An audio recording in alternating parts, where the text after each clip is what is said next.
성경 말씀 빌립보서 3장 12절로 14절 말씀을 봉독하겠습니다.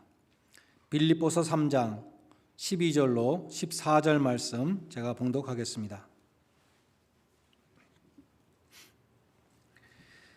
내가 이미 얻었다 함도 아니요 온전히 이루었다 함도 아니라 오직 내가 그리스도 예수께 잡힌 바 된 그것을 잡으려고 달려가노라. 형제들아, 나는 내가 아직 잡은 줄로 여기지 아니하고 오직 한 일, 즉 뒤에 있는 것은 잊어버리고 앞에 있는 것을 잡으려고 표대를 향하여 그리스도 예수 안에서 하나님이 위에서 부르신 부름의 상을 위하여 달려가노라. 아멘. 새해 아침입니다. 우리 앞뒤 좌우에 계신 분들과 해피 뉴 이어 새해 인사를 나누시기 바랍니다. 해피 뉴 이어. 집에서 혼자 예배 드리시는 분들도 새해를 주셔서 감사합니다. 믿음으로 고백할 수 있기를 바랍니다. 새해를 주셔서 감사합니다. 2021년 새해에 우리 중앙교회, 로드아일랜드 중앙한인교회 모든 교우님들에게 주님께서 주시는 은혜와 평강이 충만히 임하시기를 간절히 기원합니다. 새해에는 점점 좋아지는 회복의 해가 될 줄로 믿습니다. 새해가 되면 사람들은 결심을 하죠. 영어로 resolution이라고 새해 결단, 그런 걸 합니다.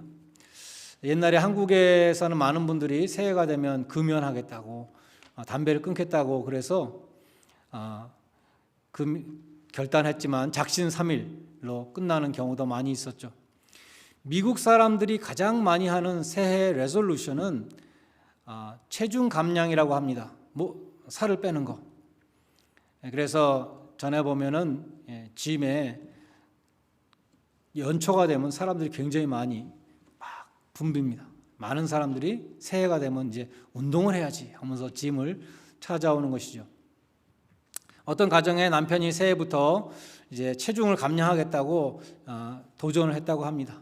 그래서 음식도 줄이고 또 열심히 운동도 하면서 날마다 그 몸무게 재는 그 체중계 위에 올라가서 체중을 재는 것이죠. 하루는 부인이 바스룸에 들어가 보니까 남편이 체중계 위에 올라가서 체중을 재는데 배를 쑥 집어넣고서 몸무게를 재더래요. 그래서 부인이 배 집어넣는다고 도움이 되지 않는다고 그렇게 얘기했더니 남편이 아니다고, 도움이 된다고, 배를 안 집어넣으면 눈금이 보이지 않는다고 했다는 것입니다.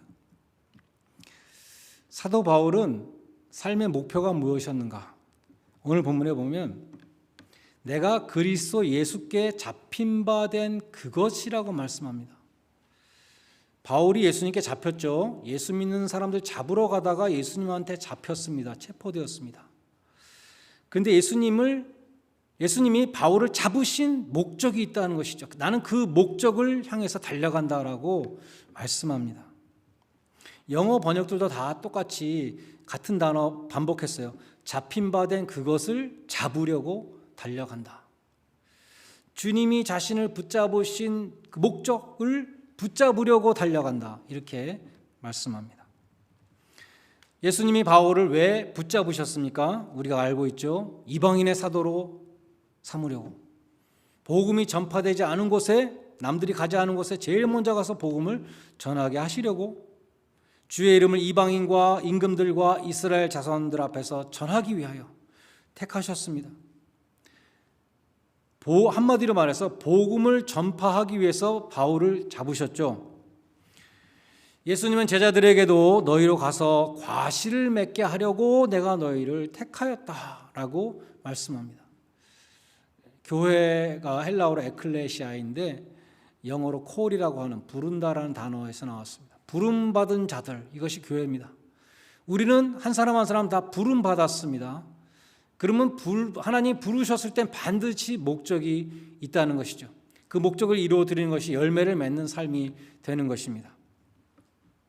모든 사람에게 교회를 예로 들면 각각 사명이 다 조금씩 다르지만 목적은 하나죠. 주님의 몸된 교회를 잘 세우는 것입니다.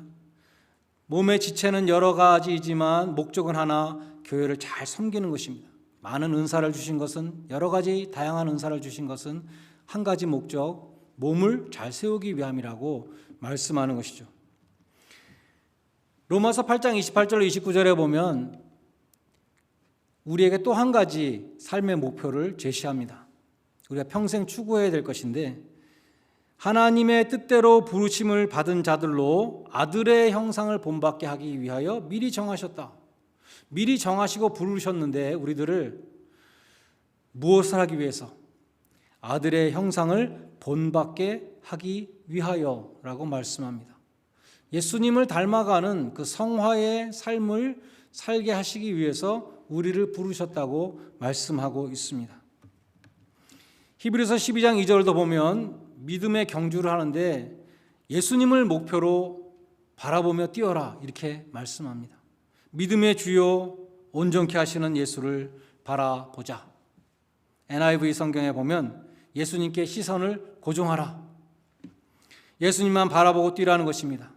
헬라어로 보면 믿음의 창시자요 완성자이신 예수님을 목표로 삼으라. 믿음의 경주는 예수님을 바라보고 뛰어야 된다라고 말씀하는 것입니다. 예수님을 닮아가는 것이 믿음 생활의 목표입니다.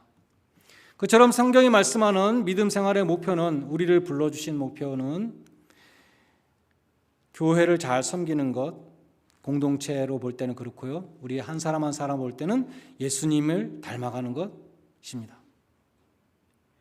그처럼 경주자에게는 분명한 표대, 목표가 있습니다. 열심히 뛰는데 그냥 아무렇게나 뛰는 것이 아니라 하나의 목표를 향해서 뛰어가는 것인데, 오늘 13절에 보면 오직 한 일, 그 목표를 향해서, 그 표대를 향해서 달려간다라고 말합니다. 왜 하나라고 그랬냐면 디스트랙트 되는 것이 너무 많기 때문이죠. 우리들도 너무 바쁘게 살고 있죠. 하는 일이 너무 많습니다. 기계화되면 사람들이 편리해질 거라고 그랬잖아요. 컴퓨터가 나오면 사람들이 더 편리해질 거라고 그랬고, 또 인공지능이 나오면 또 사람들이 더 편리해질 거라고, 그래서 더 여유롭게 레저도 즐기고 다 사람들이 그렇게 얘기했는데 점점 반대로 가고 있잖아요. 점점 더 바빠져요. 소셜미디어 저는 안 하는데 소셜미디어 제가 모르는 것도 엄청나게 많더라고요. 그거를 다 체크하는데 하루 종일 걸려도 모자랍니다. 그런 것들 때문에 우리는 너무 바빠졌어요. 그래서 주님이 나를 부르신 목표는 다 잊어버리게 된다는 것이죠. 너무나 바쁘고 너무나 우리를 디스트랙하는 것이 많다는 것입니다. 많은 일들 가운데 묻혀버립니다. 그래서 바울은 딱 한 가지만 앞에 목표로 두고 달려간다라고 말씀했습니다. 또한 뒤를 돌아다보는 자는 승리할 수 없습니다. 당연하죠. 그래서 바울은 뒤에 있는 것은 잊어버리고 앞에 있는 표대를 향해서 쫓아간다라고 말했죠. 달려간다. 실패한 과거는 털어버려야 합니다. 과거의 실패가 앞으로 나아가는 믿음의 경주를 막아서는 안 됩니다.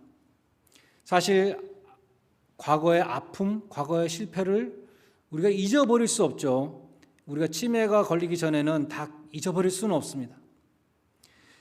그럼에도 과거를 털어버려야 된다는 것이죠. 워렌 윌슨 목사님이 굉장히 좋은 말씀을 했는데, 이 뒤에 있는 것을 잊어버린다는 것을 이렇게 강해했습니다. 우리는 과거를 바꿀 수 없다. 그러나 과거의 의미는 바꿀 수 있다. 바울의 과거에도 바울의 발목을 잡는 일들이 있었다. 그러나 그 일들은 오히려 바울을 더 빨리 앞으로 달려가도록 영감을 주었다. 과거의 일은 바뀌지 않았지만 과거에 대한 바울의 이해가 바뀐 것이다. 이렇게 강의했습니다. 그렇습니다. 바울은 자신이 과거에 회방자요, 핍박자요, 포행자였다고 말합니다. 예수 믿는 자들을 회방했고 핍박했고 폭행했습니다. 그런데 하나님의 은혜가 얼마나 넘치는지 자기 같은 사람에게 직분을 맡겼다는 것이죠. 그리스도께서 죄인을 구하려고 세상에 임하셨다고 말씀하는데 내가 바로 죄인이고 나는 죄인 중에 괴수인데 나 같은 사람을 택하셔서 오래 참으시는 가운데 긍휼을 베푸셔서 후에 믿지 않는 자들의 본이 되게 하셨으니 내가 본이 되는 사람을 만들어 주셨으니 얼마나 감사한가. 그는 과거에 회한에 휩싸이고 나 같은 사람이 예수 믿던 사람들 잡으러 다니는 사람이 어떻게 예수를 전파해 이렇게 발목이 잡힌 것이 아니라 오히려 정말 감사하다. 나 같은 사람 하나님이 구원해 주시고 일을 맡겨주신 정말 감사하다. 그렇게 다시 재조명하고 그 의미를 다시 찾아내서 표대를 향해서 전진하게 됐다는 것입니다. 그런데 왜 바울은 달려간다고 2번이나 말씀했을까요? 영어 성경에 보면 press on, 밀어붙인다고 말했습니다. 산보하듯이 조깅하듯이 슬슬슬 가는 것이 아니라 목표를 향해서 전력 질주한다 라고 말했습니다. 왜 그렇게 전력 질주해야 되는가? 우리에게 남은 시간이, 바울에게 사역할 수 있는 시간이 많지 않기 때문인 것이죠. If you are 35 years old, you have 500 days to live. 그런 아티클이 있다고 합니다. 사람의 평균 수명을 71세로 봤는데 당신이 지금 35세라면 36년 남았잖아요. 근데 그 36년 가운데 잠자는 시간, 직장에서 일하는 시간, 개인 용무를 처리하는 시간, 먹는 시간, 차로 이동하는 시간, 청소, 빨래, 목욕, 이발하는 시간, 그리고 눈에 보이지 않게 잃어버린 짜투리 시간 다 빼고 나면 당신이 원하는 대로 쓸 수 있는 시간은 500일밖에 안 된다는 이야기라고 합니다. 우리의 남은 일생 동안 내가 쓸 수 있는 시간이 얼마 없다는 것을 말하는 것이죠. 또 이런 시계도 있다 그래요. 한 100불 정도 하는 시계인데 이 시계는 내 나이를 지금 집어넣고 내가 죽는 날을 입력하는 것입니다. 나는 80살까지 살고 싶어. 80살. 나는 90살까지 살고 싶어. 90살. 난 100살까지 살 거야. 100살 입력합니다. 그러면 그 순간부터 시계가 가기 시작하는데 계속 줄어드는 것이죠. 남은 시간 나옵니다. 그 시계를 볼 때마다 계속 내 시간이 줄어들고 있구나. 내가 시한부 인생 살고 있네. 그것을 다시 한번 깨우쳐주는 그런 시계가 있다 그래요.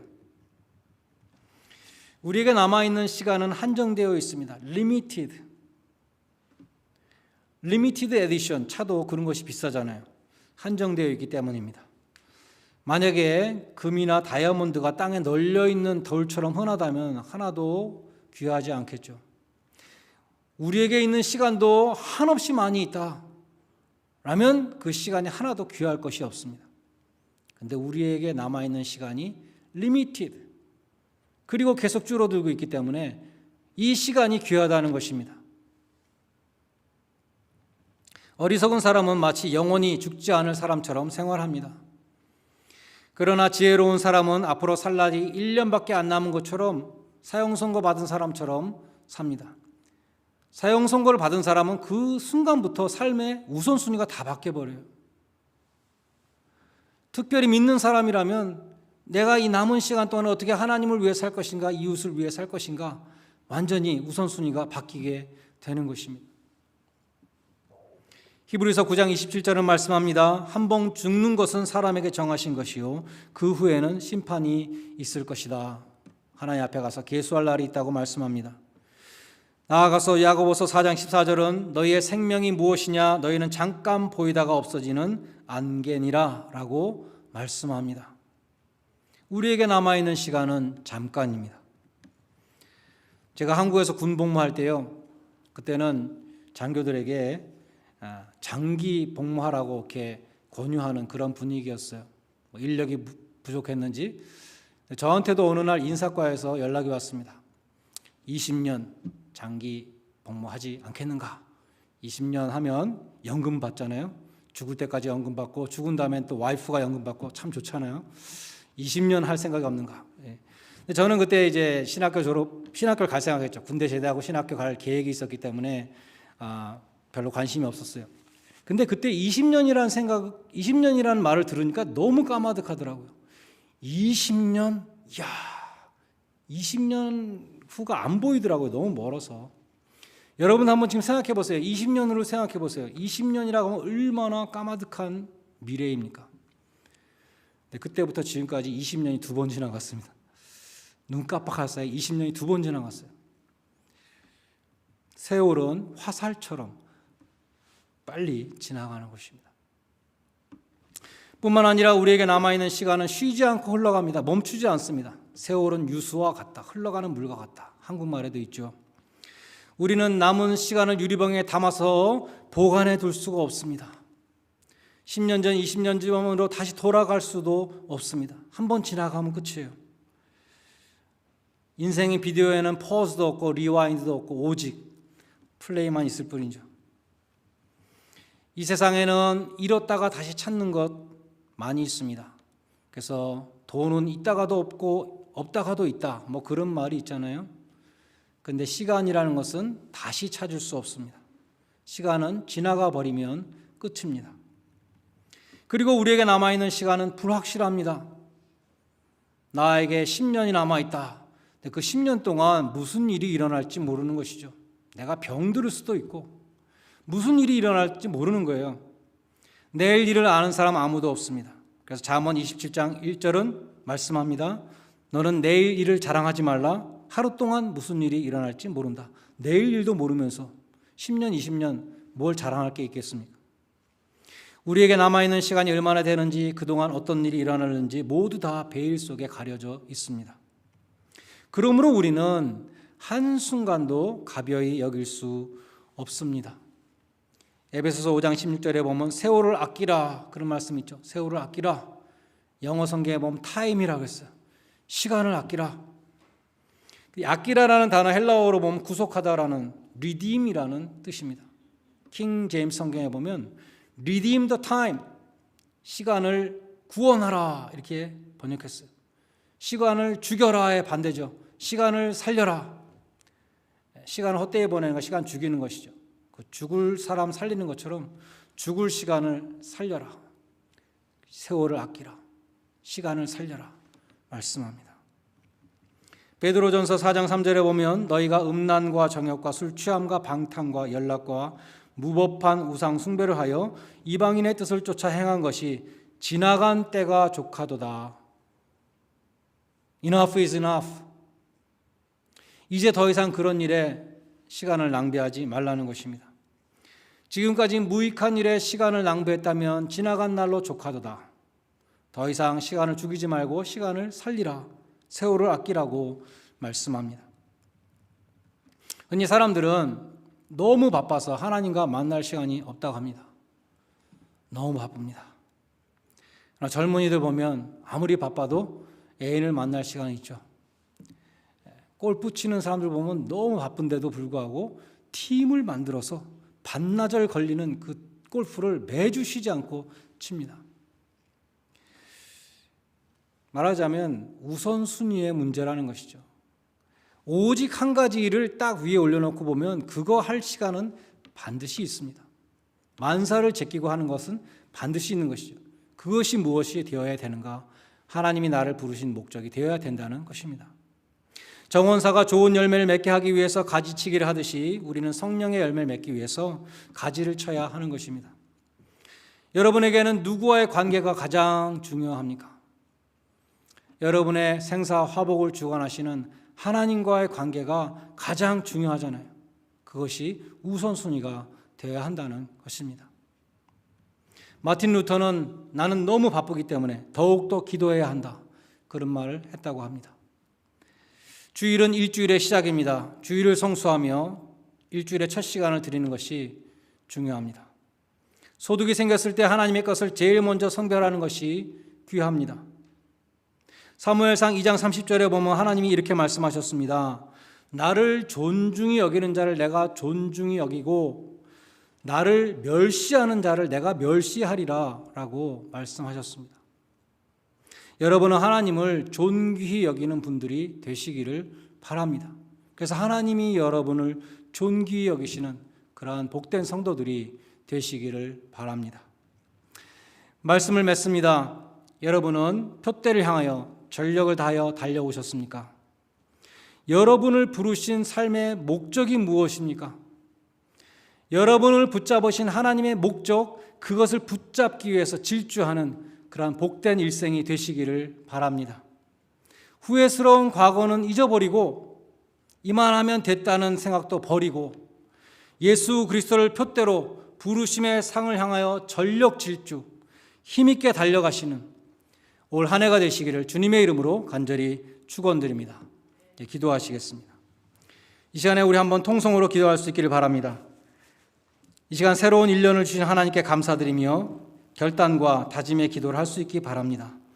나에게 남아있는 시간이 많지 않다는 사실을 깨닫고 다시 돌아오지 않는 시간을 허비하지 않고 아끼게 하여 주십시오. 정욕을 따라 사는 것이 아니라 하나님의 뜻을 따라 살게 해 주십시오. 나를 향하신 주님의 뜻을 이해하고 주님이 주신 시간을 그 뜻을 이루어 드리는 기회로 삼게 하여 주시옵소서. 하나님을 경멸히 여기는 자가 아니라 하나님을 존귀케 여기는 그러한 성도 되게 하여 주시옵소서. 다 같이 통성으로 올 한 해를 바라보며 결단의 기도를 드리시겠습니다. 하나님 아버지 감사합니다. 올 한 해를 저희에게 주셨습니다. 저희들이 시간의 청직으로 한 해를 살아가게 하여 주시옵소서. 시간을 허비하는 그러한 악하고 게으른 종이 아니라 착하고 충성된 종으로 주님께서 우리에게 맡겨주신 일들 예수 그리스도를 목표로 달려갈 수 있는 하나가 되게 하시기를 간절히 소원합니다. 하나님 아버지, 저희들에게 생명을 주시고 또한 아버지 하나님이여 저희들에게 수명을 허락하여 주신 것을 감사드립니다. 지금까지 아버지 하나님이여 주님을 위해 살지 못했던 것들, 아버지 하나님의 헛되게 시간을 허비했던 것들 너무나 많이 있습니다. 아버지 하나님 이 시간 주님 앞에 간구하오니 주님 저희들 아버지 하나님 이 시간 크게 깨닫게 하시고 각성하게 하시고 잠자는 아버지 하나님이여 아버지 하나님 그 잠으로부터 깨어나게 하여 주셔서 아버지 하나님 예수 그리스도를 바라볼 수 있도록 도와주시고 하나님의 뜻을 바라볼 수 있도록 도와주시고 남은 시간이 많지 않음을 깨닫게 하여 주셔서 남은 시간 주님을 위해 사용할 수 있는 주님을 위해 헌신할 수 있는 저희들 될 수 있도록 도와주시기를 간절히 바라곤 합니다. 사도 바울과 같이 잡힌 바 된 그것을 잡으려고 위에서 부르심의 상을 향하여서 달려가는 저희들의 일생이 되게 하여 주시옵소서. 달려갈 길 다 달리고 주님 앞에 정말 영광의 면류관, 의의 면류관 받을 수 있는 복된 일생들이 다 되게 하여 주시기를 간절히 소원합니다. 하나님께서 아버지 하나님은 존귀케 여기는 자를 존귀케 여기며 하나님을 멸시하는 자를 경멸히 여긴다 말씀하셨사오니 저희가 하나님을 존귀케 하여 드리며 주님의 영광을 살아갈 수 있는 하나 될 수 있도록 인도하여 주시옵소서. 예수님의 이름으로 간절히 기도드리옵나이다. 아멘.